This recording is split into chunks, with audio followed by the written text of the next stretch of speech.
Hello kidney warriors, I am Dr. Madhvi Vash and you are cordially welcome to the Bharat Homeopathy YouTube channel. Here you can find so much detailed scientific information on health and wellness, healthy diet and nutrition, yoga, exercise and chronic kidney disease treatment with greater efficacy and no side effects.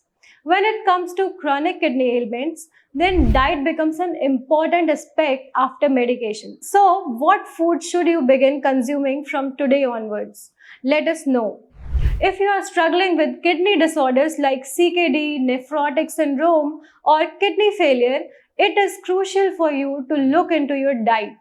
You must eliminate high sodium, high potassium, and high phosphorus as these minerals strain your kidneys to filter more. Well, in this video, I will explain to you how your diet should be as well as when you should take it to reduce creatinine and raise GFR. You should include low sodium foods in your diet.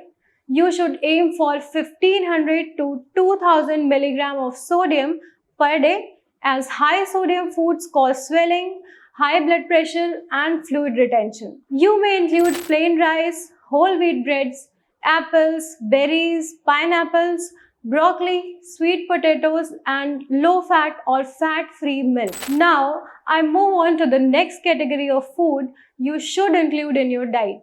It's low potassium foods like apples, blueberries, strawberries, raspberries, cabbage, onion, cucumber, kale, and cauliflower. In people with CKD, the potassium intake is restricted.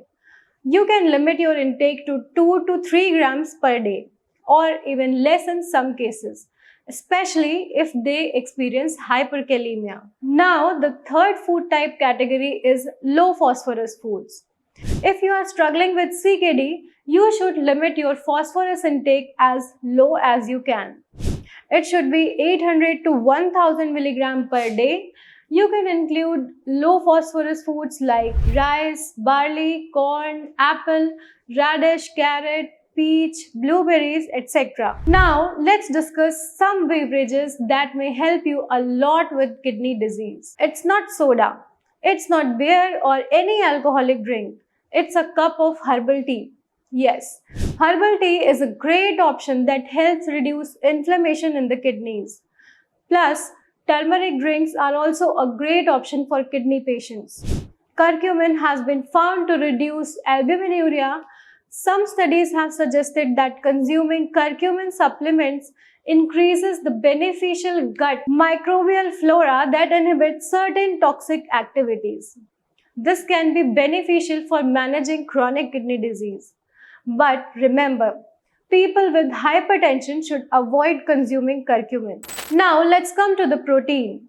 It is better to avoid consuming animal protein. If you have CKD but are not on dialysis, you can consume 0.6 to 0.8 grams of protein per kilogram of body weight per day.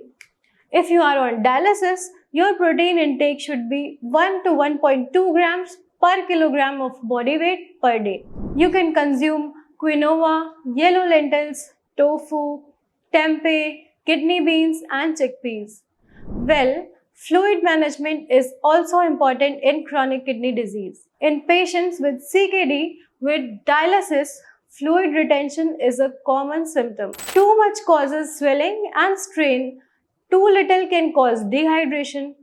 Well, the general fluid intake should be 1 to 1.5 liters or maintained as per your doctor's recommendation. Alright, so these were some kidney health food options you may add to your diet. In my next video, I will suggest you a complete diet chart of when or what food you should consume. I mean, what should you consume for breakfast, lunch and dinner. So keep watching my videos and subscribe to the Bharat Homeopathy YouTube channel for more such interesting videos. Till then, goodbye, namaste and take care. Thanks.